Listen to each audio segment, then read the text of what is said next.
Praise the Lord. എല്ലാവർക്കും യേശുവിൻ നാമത്തിൽ വന്ദനം. ജീവനുള്ള ദൈവത്തിൻ്റെ കയ്യിൽ വീഴുക തന്നെ ചെയ്യണം. ദാവീദ് പറഞ്ഞൊരു വാക്കാണ്.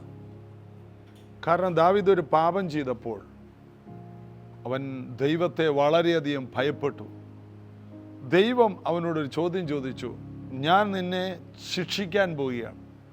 3 തരത്തിലുള്ള ശിക്ഷയെക്കുറിച്ച് പറഞ്ഞിട്ട് ചോദിച്ചു, ഇതിനകത്ത് ഏത് വേണം?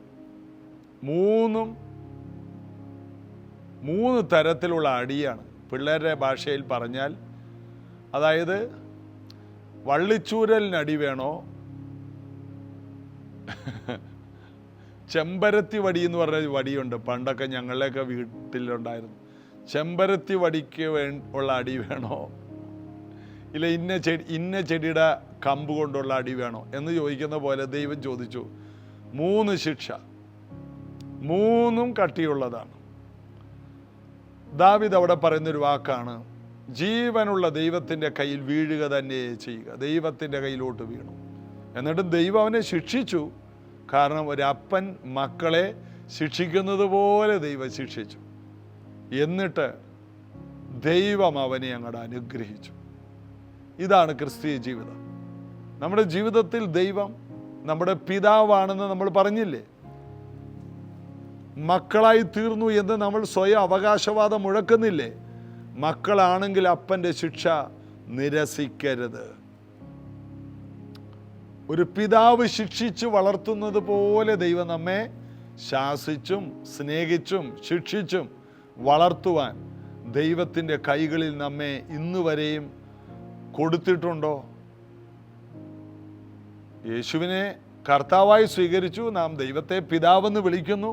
എന്നാൽ പിതാവിൻ്റെ സ്വാതന്ത്ര്യം എടുക്കാൻ സ്വർഗസ്ഥനായ പിതാവിന് നാം പൂർണ്ണമായ അവകാശം കൊടുത്തിട്ടുണ്ടെങ്കിൽ അത് നമ്മുടെ ജീവിതത്തിൽ അനുഗ്രഹമാണ്.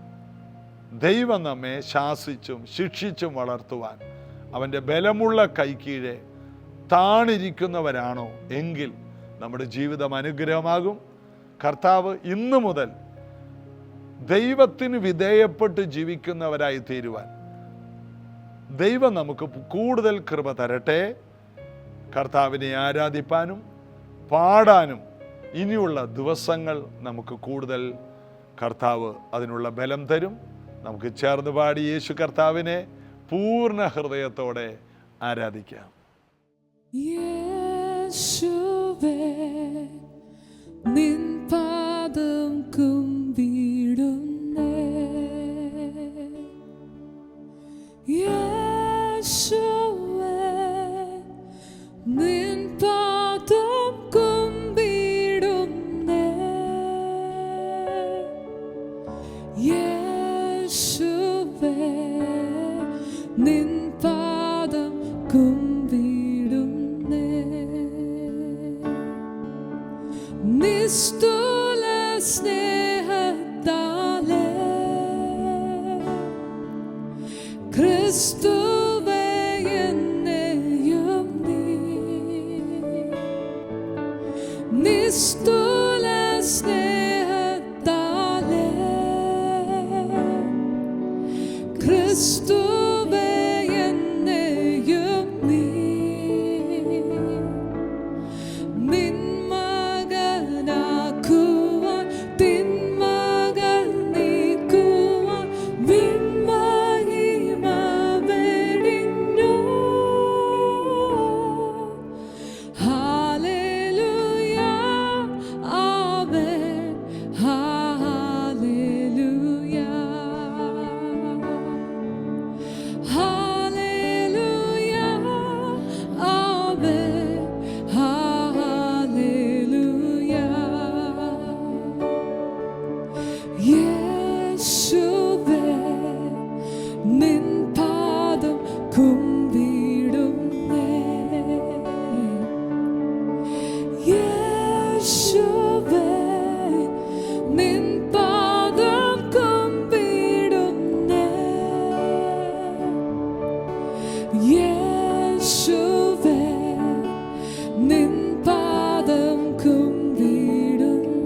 സ്വന്തമത്രേ. എന്നുമേ ഞാനിനിയും നിന്നുടെ സ്വന്തമത്രേ. ഒന്നുമേ ശക്തമല്ലീ ബന്ധം മാറ്റുവാൻ എന്തൊരു ഭാഗ്യമിതാ. ഒന്നുമേ ശക്തമല്ല, ഒന്നുമേ ശക്തമല്ലീ ബന്ധം മാറ്റുവാൻ എന്തൊരു ഭാഗ്യമിതാ. ഹല്ലേലൂയ, ആമേൻ, ഹല്ലേലൂയ, ഹല്ലേലൂയ, ആമേൻ, ഹല്ലേലൂയ. യേശുവേ, നിൻ പാദം കുമ്പിടുന്നേ. യേശുവേ, നിൻ പാദം കുമ്പിടുന്നേ. യേശുവേ, നിൻ പാദം കുമ്പിടുന്നേ. യേശുവേ, നിൻ പാദം കുമ്പിടുന്നേ. യേശുവേ, നിൻ പാദം കുമ്പിടുന്നേ. ദൈവവചനത്തിലെ ആത്മാവിൻ്റെ ഫലമെന്ന ആ പ്രധാന വിഷയത്തിലാണ് നമ്മളായിരിക്കുന്നത്. ഗലാത്യ ലേഖനം 5-ാം അധ്യായത്തിൻ്റെ 22-ാമത്തെ വാക്യത്തിൽ ആത്മാവിൻ്റെ ഫലമോ എന്ന് പറഞ്ഞ് കുറേ ഫലങ്ങളുടെ ലിസ്റ്റ് പറഞ്ഞിട്ട് സ്നേഹം, സന്തോഷം, സമാധാനം, ദീർഘക്ഷമ എന്നിങ്ങനെ ഫലങ്ങളെക്കുറിച്ച് പറഞ്ഞിട്ട് അതിൽ ഒന്നാമത്തെ ഫലമായ സ്നേഹം, അതിനെക്കുറിച്ച് ഇന്നലെ വിവരിച്ചു. ഇന്ന് സന്തോഷം എന്നത് ഒരു ഫലമായി അതിൽ അപ്പോസ്തലനായ പൗലോസ് പറഞ്ഞിരിക്കുന്നു.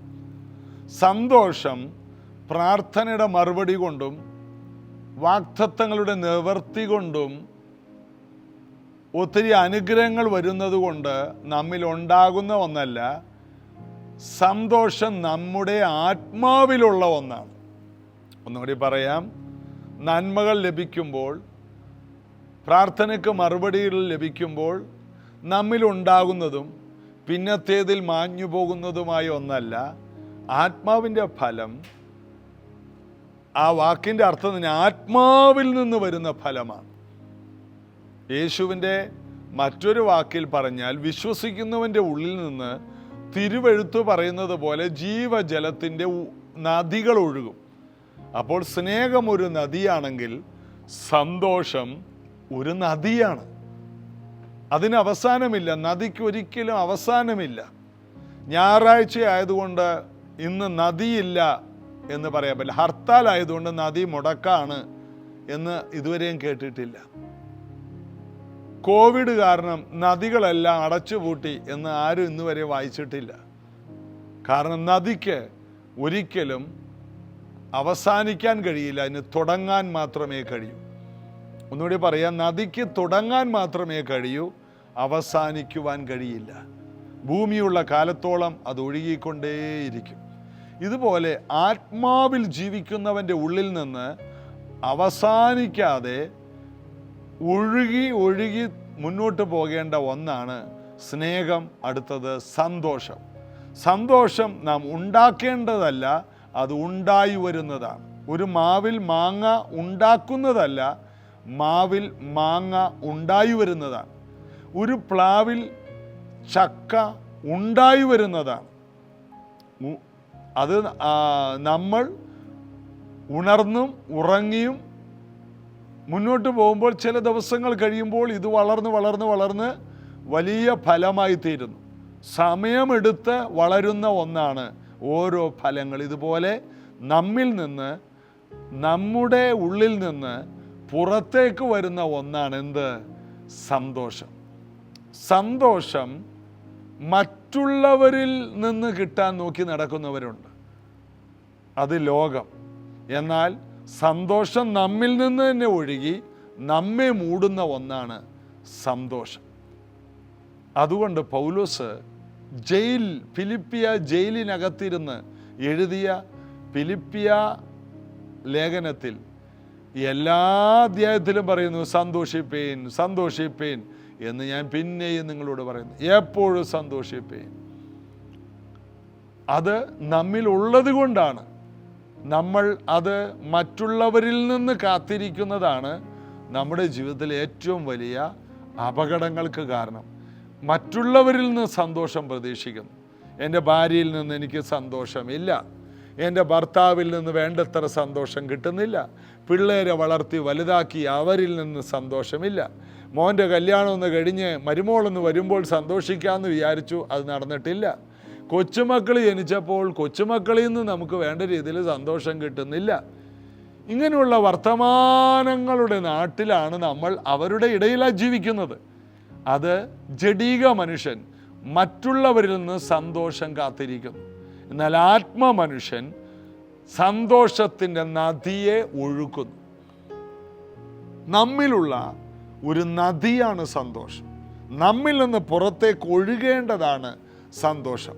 ഒരു അഗ്നി പർവ്വതത്തിൽ നിന്ന് അഗ്നിയുടെ ലാവയാണ് പുറത്തു വരുന്നത്. അതിന് നല്ലത് പുറപ്പെടുവിക്കാൻ കഴിയില്ല. അതിന് തീ മാത്രമേ ഒഴുക്കാൻ കഴിയൂ. ആ ഒഴുകുന്ന ലാവ പോകുന്നിടത്ത് എല്ലാ വൃക്ഷങ്ങളെയും ദഹിപ്പിച്ച് കളയും, എല്ലാ ദേശത്തെയും നശിപ്പിച്ച് കളയും. എന്നാൽ ബൈബിൾ പറയുന്നു, യേശു പറയുന്നു, നല്ല മനുഷ്യൻ തൻ്റെ നല്ല നിക്ഷേപത്തിൽ നിന്ന് നല്ലത് പുറപ്പെടുവിക്കുന്നു. അപ്പോൾ കർത്താവ് നമ്മിൽ വസിക്കുന്നത് കൊണ്ട്, പരിശുദ്ധാത്മാവ് നമ്മിൽ വസിക്കുന്നത് കൊണ്ട്, നാം വീണ്ടും ജനിച്ചതായതുകൊണ്ട് ഇത് നമ്മിൽ നിന്ന് പുറത്തേക്ക് വരേണ്ടത് പുറപ്പെടുവിക്കുന്നു. നാം ഇതിനെ പുറപ്പെടുവിക്കണം, നാം ഒഴുക്കണം, നാം തുറന്നു വിടണം. നമുക്ക് ഇത് ചെയ്യാൻ കഴിയും. എപ്പോൾ? ജീവിതത്തിൽ എല്ലാം ശരിയാകുമ്പോഴാണോ? പോരാ. ജീവിതത്തിലെല്ലാം കയ്പായിരിക്കുമ്പോഴും, ജീവിതത്തിലെല്ലാ വേദനകളും മൂടിയിരിക്കുമ്പോഴും നമ്മൾ ഇതിനെ തുറന്നു വിടണം. അതുകൊണ്ടാണ് പൗലോസ് പറയാണ്, എനിക്ക് താഴ്ചയിലിരിക്കാൻ അറിയാം, വിശന്നിരിക്കാൻ അറിയാം, ഉള്ള അവസ്ഥയിൽ ജീവിക്കാൻ അറിയാം, സമ്പന്നനായിരിക്കാൻ അറിയാം, എല്ലാ അവസ്ഥയിലും ജീവിക്കാൻ, സന്തോഷത്തോടെ ജീവിക്കാൻ എനിക്ക് കഴിയും. ഫിലിപ്പി ലേഖനം 4:13 ഒടുവിൽ ഇങ്ങനെ പറയുന്നു, എന്നെ ശക്തനാക്കുന്ന യേശു മുഖാന്തരം ഞാൻ സകലത്തിലും മതിയാകും. ഞാനല്ല, എന്നെ സഹായിക്കുന്ന കർത്താവിലൂടെയാണ് എനിക്ക് ഈ അനുഗ്രഹം പുറത്തു കൊണ്ടുവരാൻ കഴിയുന്നത്. എല്ലാ അവസ്ഥയിലും എനിക്ക് ചിരിക്കാൻ കഴിയും. നല്ല കാലത്തും നമ്മൾ കൂടുതൽ കല്യാണ വീടുകളെയാണ് ഇഷ്ടപ്പെടുന്നത്. കല്യാണ വീട്, വീടിൻ്റെ കയറി താമസം. മരണ വീട് ആരെങ്കിലും ഇഷ്ടപ്പെടാറുണ്ടോ? ദുഃഖങ്ങളുള്ള വീടുകൾ ഇഷ്ടപ്പെടാറുണ്ടോ? അപകടം പറ്റിയൊരു വീട് നമുക്ക് ഇഷ്ടപ്പെടാൻ കഴിയുമോ? ഒന്ന് പോയി തല കാണിച്ചിട്ട് ഓടിപ്പോരുന്നതല്ലേ. എന്നാൽ ദൈവം നമ്മെ പഠിപ്പിക്കുന്നത് എല്ലായ്പ്പോഴും സന്തോഷത്തെ നമുക്ക് ഉണ്ടാക്കാൻ കഴിയും. സന്തോഷത്തെ നാം റിലീസ് ചെയ്യണം. അത് ആത്മാവിൻ്റെ ഫലമാണ്. അത് ഒരു ദൈവ പൈതൽ പഠിക്കണം.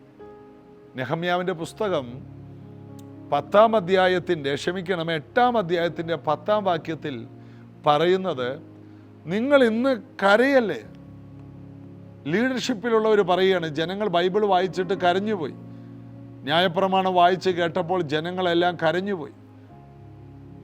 കാരണം വർഷങ്ങളായിട്ട് ജനങ്ങൾ സ്വന്തമായിട്ട് ഒരു ആലയമില്ല, ആരാധനയില്ല, കൂട്ടായ്മയില്ല, ജീവിതമെല്ലാം തകർന്ന് അടിമത്തത്തിൽ കഴിഞ്ഞതുപോലെ ജീവിച്ചവർ, അവരെ നെഹമ്യാവിൻ്റെ കാലത്ത് എല്ലാവരെയും യഥാസ്ഥാനപ്പെടുത്തി വീണ്ടും ഒരു പഴയ പണ്ടത്തെ പോലൊരു നല്ല കാലം അവർക്ക് നെഹമ്യാവിലൂടെ തിരിച്ചു കിട്ടിയപ്പോൾ വേദപുസ്തകം വായിച്ചപ്പോൾ അവർ പൊട്ടിക്കരഞ്ഞുപോയി.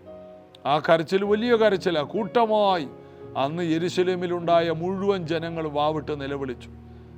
ആ നിലവിളി അന്നത്തെ ലീഡർഷിപ്പിൽ നെഹമ്യാ ഉൾപ്പെടെ വേണ്ടെന്ന് വെച്ചു, തടഞ്ഞു.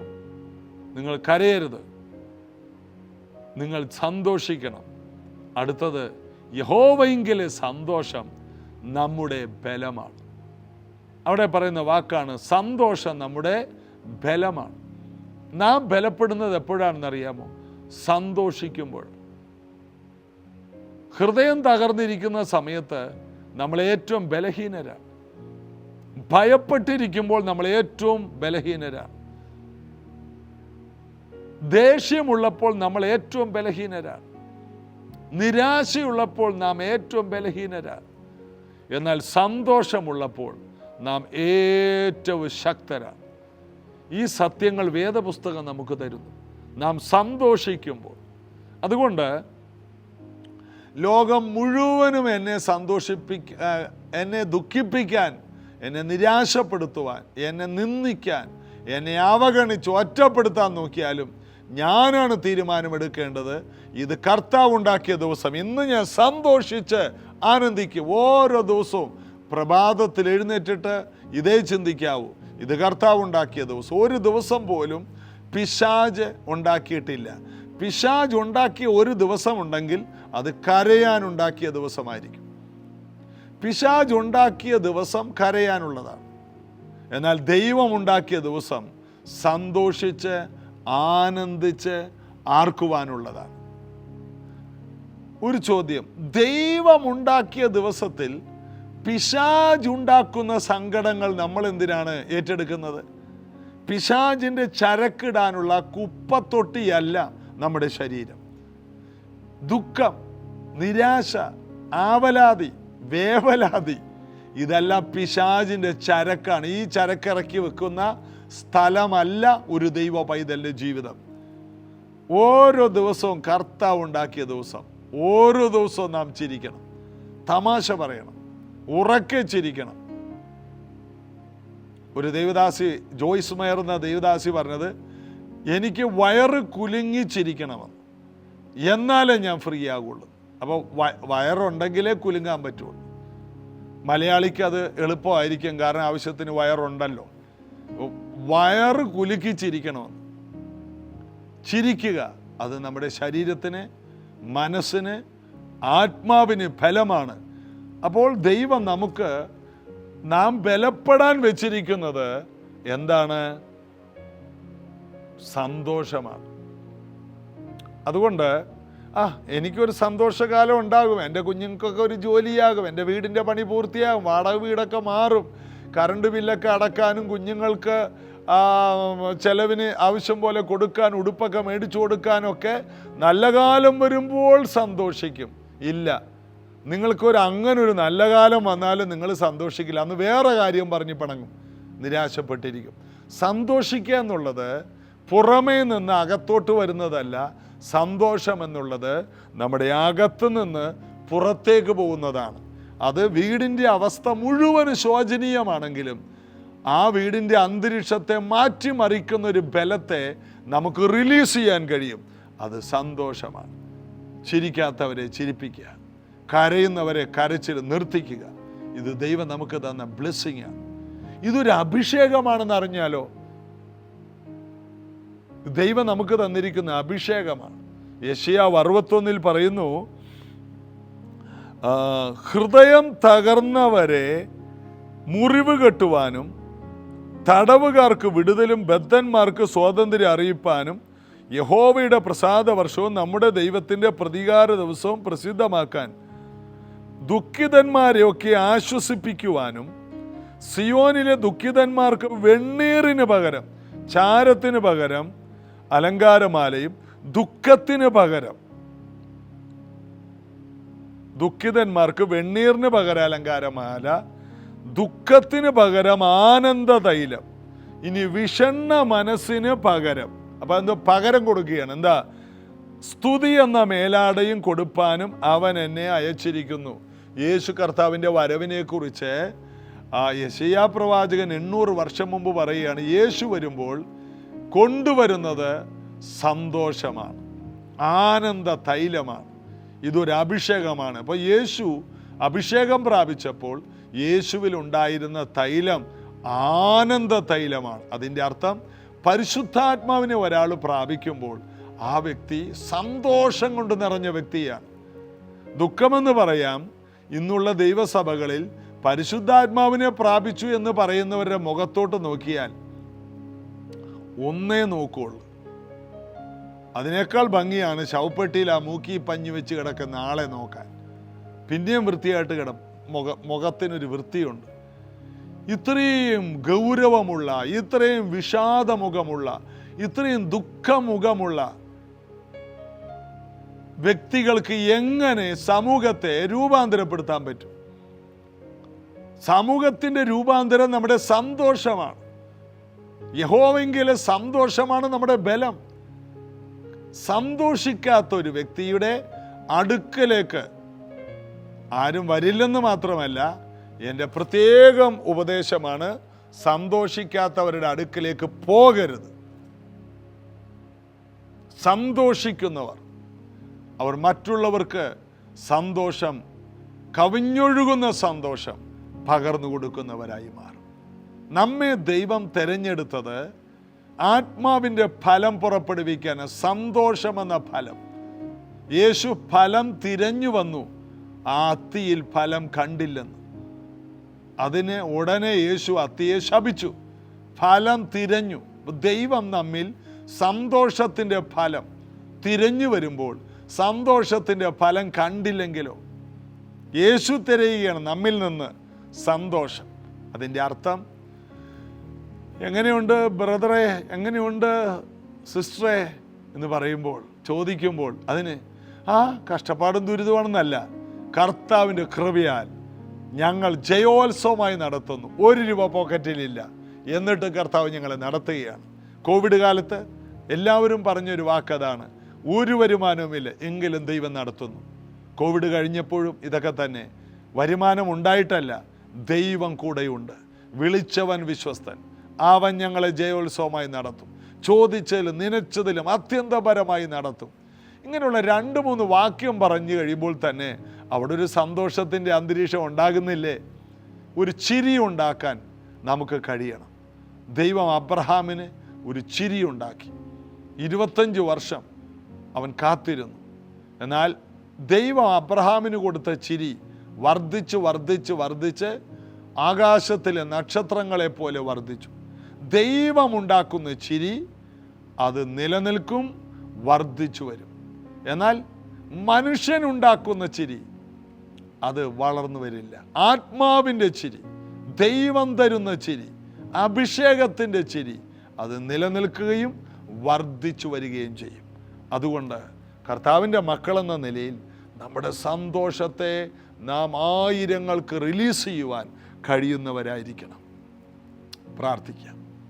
യേശു കർത്താവേ, ഇന്ന് ഈ തിരുവചനങ്ങൾ കേൾക്കുന്നവർക്ക് വചനത്തിൻ്റെ മാർമികമായ പുതിയ തലങ്ങൾ തുറന്നു കിട്ടുന്ന ഈ മക്കൾക്ക് ഇവരുടെ സന്തോഷത്തെ എപ്പോഴും വെളിപ്പെടുത്തുവാൻ, ഇവരിലുള്ള സന്തോഷത്തെ ആത്മാവിൻ്റെ നിറവോടെ പുറത്തേക്കെടുക്കാൻ ഇന്നു മുതൽ ഓരോ വ്യക്തികൾക്കും പ്രത്യേകം കൃപ കൊടുക്കണമേ.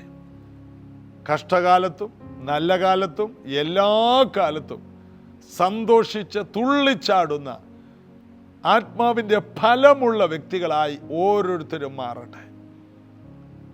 വാടക വീട്ടിലും കടത്തിണ്ണയിലും ജപ്തിയുടെ നടുവിലും മാരക രോഗത്തിൻ്റെ നടുവിലെല്ലാം ചിരിക്കുവാനും സന്തോഷിക്കുവാനും അരികിൽ വരുന്നവരെ സന്തോഷിപ്പിക്കുവാനും കഴിയുന്ന ഒരു ആത്മാവിൻ്റെ സന്തോഷത്തിൻ്റെ അഭിഷേകം ഈ മക്കളുടെ മേൽ വരട്ടെ. ഇന്നു മുതൽ ഇവർക്കൊരു പുതിയ ചിരി ഉണ്ടാകട്ടെ, പുതിയ സന്തോഷത്തിൻ്റെ ദിവസങ്ങൾ ആരംഭിക്കട്ടെ.